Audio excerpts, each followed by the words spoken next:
Hello and welcome to the NTN Forum. My name is Reiner Stuhlfauth. I'm a Technology Manager Wireless with Rohde and Schwarz. And in my presentation, I would like to delve into some technology details, especially some challenges that we are facing with non-terrestrial networks from a perspective of the test and measurement world. So let me start with my first slide, which gives an overview and an outlook of our objectives in the 6G unified network. So what will this look like? It's a kind of network that is three-dimensional. So we're including and incorporating airborne network nodes. So satellite in all different orbit constellations, low Earth, medium Earth, geostationary Earth. We have inter-satellite communication. We also will include airborne stations like low-altitude platforms, high-altitude platforms. But also don't forget on the terrestrial, on the ground, we also have aspects like, for example, like a personal network with like my smartwatch connected to my smartphone. We have side link from the automotive, we know that one. We have indoor communication, we have outdoor macro cells, picocells. So this is all the unified network architecture. So that's what we are facing with in the outlook on 6G. Let me then have a quick look into the situation of today. So with satellite communication, what are the, let's say, four paradigms of satellite communications that we see today in the reality? On the left one, of course, this is no surprise. We all know satellite communication is there. It is existing. I could give you lots of names of satellite operators who are providing satellite communication services since long time. But they are kind of proprietary technologies. They have use cases, they have their components, devices, infrastructure. Everything is like a certain kind of ecosystem. Even if you have now some bilateral communication and let's say smartphones offer some, for example, some emergency messaging, etc. Then we have also now a kind of new idea into the market, and that is a nice idea. This is what we call direct to cell or direct to handheld, direct to device. There are different names. I call it direct to cell, and that's kind of based on, for example, spectrum sharing philosophy. So satellite and terrestrial operator, they share the spectrum, and the focus is to have an unmodified device. So mainly we talk about 4G, LTE based, and a satellite behaves then as an LTE base station, and we're using the LTE radio technology to provide ubiquitous connectivity. So direct to cell. Later on, just a few words more on that. From 3GPP standardization perspective, we have two major paradigms. One is the evolution of the Internet of Things, so what we call IoT NTN. First started with narrowband IoT evolution, then in the future release 19, now we have an outlook on RedCap, reduced capability, etc. So here, the use case is mainly on Internet of Things, making it a global communication technology. So best effort quality of service, sporadic data transmissions, low data rate, omnidirectional antennas, we have the SNL band, so low frequencies, etc. So IoT. And then we have the NRNTN paradigm, which is the evolution of 5G. So we use the 5G radio technologies. In the evolution, we have then various frequency bands. So starting from the lower frequency bands, release 17, then outlook into KU band, KA band in the higher frequencies, also different types of devices, categories, etc. So from the architecture perspective, we also see an evolution. We started first with the so-called transparent payload in release 17, which is keeping the 5G on the ground as much as possible, and to use a bandpipe approach. So gateway, 5G signal to the satellite, and satellite serving link to the ground, to the device. The next evolution is the so-called regenerative payload. So here we incorporate more and more functionality into the satellite itself. So baseband, radio communication. So like the G-Node B is then in the satellite, and we have the core network and the remainder of the network on the ground. We have then to specify a new satellite radio interface on the feeder link, and we also enable inter-satellite communication. So what are some challenges? And I just have here selected a few of them with satellite, as there's no free lunch. And of course, we are facing a couple of challenges. I think the most obvious one is the dramatic path loss. Just to the orbit altitude of a satellite, if you think at a geo satellite at 35,000 plus kilometers, so we have a dramatic free space path loss, according to Danish physicist Mr. Fries. At least the good news is, with some additional methods like adaptive coding, adaptive modulation, packet repetition, beamforming, etc., so communication is possible. But please do me one favor and do never compare the data rate with a satellite network compared to the data rate we can get on a wired or terrestrial network, so with respect to bandwidth, etc. Then we are also facing additional challenges. One aspect is, for example, this Faraday effect, that we have a polarization change due to the electromagnetic field in the atmosphere. We have the fading, the propagation, influence of weather forecast, weather influence, etc. Another challenge is then, of course, the Doppler effect and a variant time delay. So the satellite, especially a LEO satellite, travels with an incredible speed. So 26,000 kilometers per hour, for example. And this causes then a variation of the carrier frequency, which is well known as the Doppler shift. So we have this kind of S-shaped curve behavior. So satellite, I always use the analogy like sunrise and sunset with the LEO constellation. So from the UE, it will see the satellite appearing and then going down in the sunset period. And this also causes a kind of time variant time delay, which we have to tackle and counter. From 3GPP perspective, with respect to protocol stack, the vision is that all the protocol layers are impacted by satellite communication, and they have to work and to counter these aspects. Not only physical layer like Doppler shift, time delay, path loss, etc.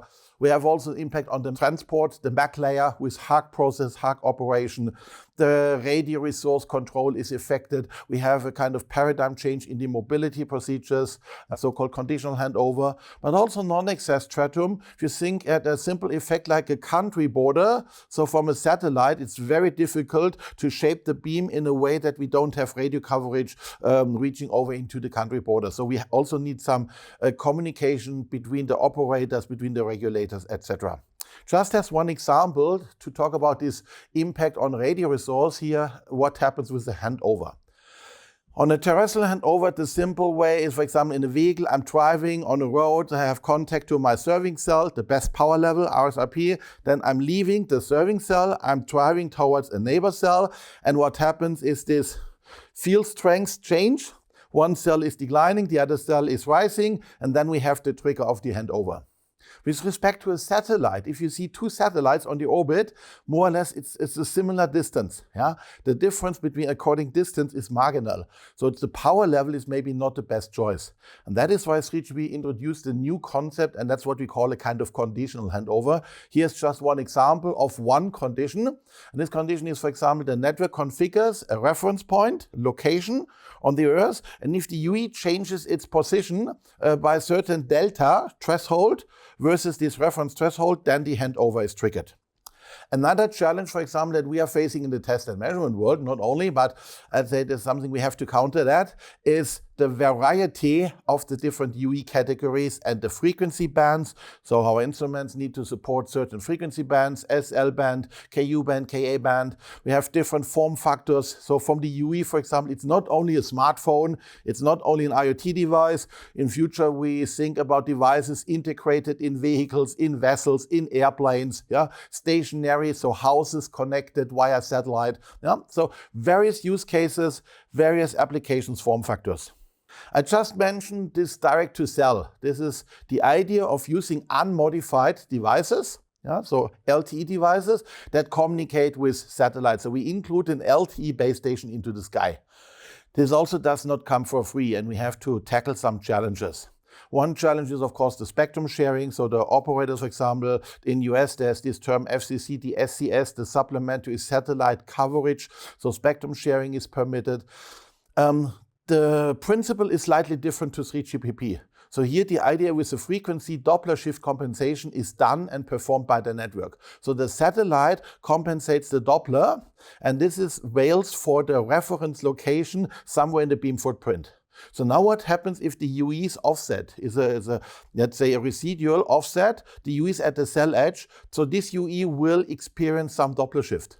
So it means from an operator perspective, I have to shrink the cell size, the beam footprint. Then we also have a time delay that is compensated by a satellite. And this time delay, the residual time delay, the observed one, needs to be able to be compensated by the existing methods of a timing advance. With timing advance, we have a certain range. Another challenge is, for example, the random access procedure. So just a reminder, with LTE, UE sends a random access, so like knocking at the door, and then the UE expects a response from the network within 13 milliseconds. That means the satellite can't be in a very high orbit, so only LEO is possible for this concept. So we have to tackle. With 3GPP, The outlook and the evolution on the satellite, of course, we said with release 17 we started, so-called enabled. NTN, we introduced the technical functionalities, and now release 18 we are going to enhance, and 19, for example, enhancements are frequency bands, evolution, so higher frequencies, wider bandwidth. Audio is another topic. We talk about regenerative payload, just presented. IoT, this incorporation of RedCap UEs, communicating over satellite, etc. One example as an outlook I just would like to mention is here this audio. If you remember, how do we do audio or voice call in LTE? In 5G we have VoLTE, voice over new radio, etc. And here we use this IMS, IP Multimedia Subsystem. And that will be also then the pivotal part in audio with satellite communication. And so the IMS has then to tackle certain challenges. It's, for example, the long pass loss, the long delay, the pass propagation. It is the very long call setup time potentially. It is the different coding adaptation. So over a satellite link where I have a narrow bandwidth, I have to shrink the data coding range of the speech codec. And then, for example, I need to retransfer this coding into another existing speech codec, for example, on an existing landline, PSTN, or voice over IP, etc., etc. Let's have a quick look into the test and measurement world. What are the different facets? It starts from the physical layer, so general instruments like a signal generator, spectrum analyzer, where we test components, where we test devices, where we test radio link, etc. Then we talk about the system simulator possibility, where one want to emulate the entire system, the system simulator. But then also in the long-term view, we have to look into the field. How can we test an existing satellite network like performance, coverage measurements, etc. Let me start first with this idea of, let's say, generic testing signal generator spectrum analyzer. So here is the focus. We want to emulate and generate a radio signal and analyze the radio signal that is looking like a satellite communication network. What happens, for example, as I just said, the paradigm change with satellite, the different fading profiles, the channel emulation, the propagation loss, the Doppler shift, the time delay, etc. So here our focus is on channel emulation. So we want to support the ecosystem by providing tools that one can emulate such situations in a reproducible manner in a laboratory. So this avoids that you need to go out into the field. That's something you do at a later stage, of course, but then we will use some kind of channel emulation. And here's one example. I could use, for example, from MathWorks, a tool MATLAB, and then generate a waveform file inheriting some satellite channel characteristics, and this can be transferred into our signal generator, and it gives us the possibility to generate then a specific radio channel that contains some of kind of satellite characteristics. Another possibility from Rohde and Schwarz, we provide also a satellite tool for signal generator that we call Nexus, and this is a configuration tool. So one, you can simulate your satellite orbit, you can configure the weather influence, you can configure, for example, the UE trajectory. If you want to say, here's an example, I'm starting from downtown Munich and driving into the outskirts, into the countryside, and then the signal generator would give me a radio link, let's say like it would happen in a real satellite constellation. And also a nice feature is the satellite constellation insights. This is especially for people who are maybe not the satellite operator. And of course, operator, he knows his satellite network. But if you're not the satellite operator, you may want to see how the satellite network behaves. And here we provide some additional insights to that. The next step, of course, could be then a system simulator. And here we have our CMX 500. Radio communication tester, and one use case could be that the CMX 500 simulates the entire NTN network, from the core network, from the satellite part, from the terrestrial part. Everything is integrated in one box. Another possibility with people who have already a satellite network, but they just would like to simulate the new aspects, the transparent payload, for example, we can also connect the mobile radio tester to an existing gateway and satellite. So here, like a summary, is the CMX 500. We have various aspects, so we cover the frequency ranges, KU, KA, SL band. We have different protocol scenarios, signaling, handover, mobility procedures. We also have a graphical user interface to configure a satellite or even import a satellite constellation. And then you can simulate certain kind of connectivity scenarios. You can simulate different kind of mobility scenarios, etc. Let's say one just quick news that was just on the press is also the world of conformance testing. Yeah, so PTCRB or CTIA and GCF, etc. They are now also entering and looking into the non-terrestrial network to make sure devices are fulfilling the requirements. And we have now also started the conformance testing world. And another idea or another message that satellite communication is already today reality. Here is an example of our existing mobile network testing tools like a scanner. And with this scanner, we were able to detect and track and to do performance testing of an existing satellite. So here's this direct to cell where we have LEO satellites, and then we can track the coverage on the power level of the different LEO satellites. And with my last slide, I would like to give you an outlook that NTN is definitely a long time evolution. And beside all these transparent, regenerative connectivity standards, etc., we also have new ideas. And one of these future outlook in 6G is, for example, these multifunctional satellite services systems. That is, for example, that we incorporate and combine various use cases. Not only communication. We all know, for example, we have satellite system GNSS for positioning and timing, and that could be one idea to integrate this position timing into a communication satellite, and also for sensing and communication. Yeah, so ISAC, so sensing communication into the satellite. But that will be potentially then a topic for one of my next presentations. And with that, I'm coming to the end. Thank you for your time and for watching, and stay tuned and hope to see you again.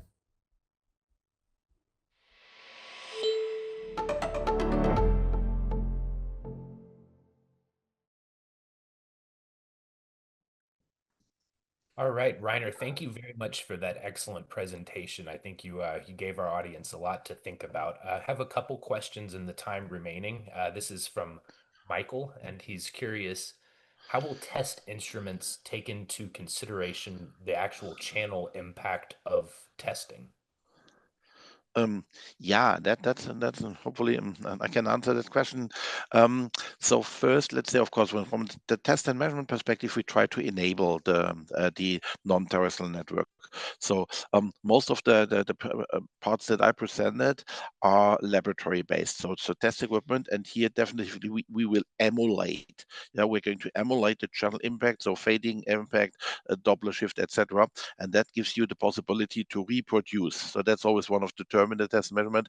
We want to do it as plausible or as realistic as possible, and to make it as reproducible as possible. Yeah, but of course we are always emulating. It's not the real life. Yeah, of course we also have mobile network testing equipment that looks then, but then, for example, we look into the performance. So I hope that answers the questions. But we don't have, let's say, a channel impact when we talk about testing. All right. We've got a question here from Igor. Today, SpaceX low Earth orbit direct-to-cell constellation is about 600 satellites. One satellite beam may cover a zone 50 kilometers in diameter. How seamless coverage of large territory can be deemed like 600,000 square kilometers?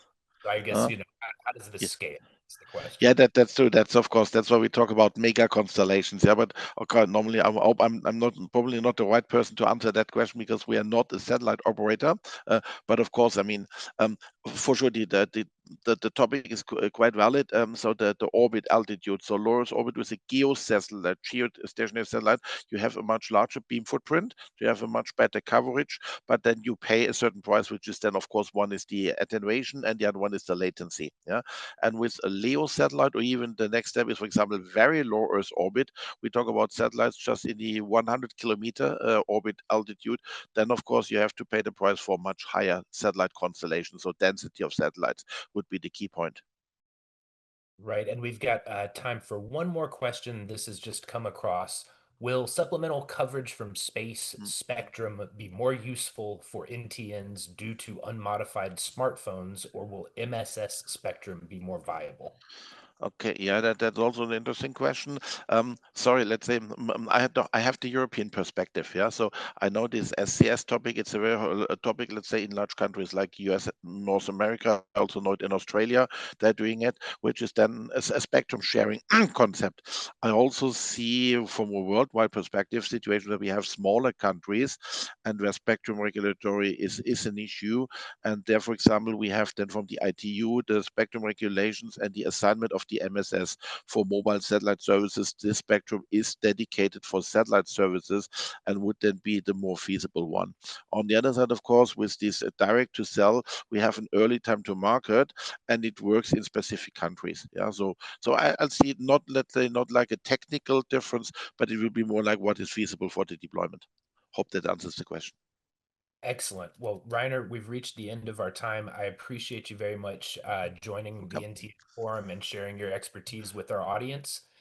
For the folks that are watching, please join us in 4 minutes for a panel discussion on building a profitable business model for NTNs. Thank you.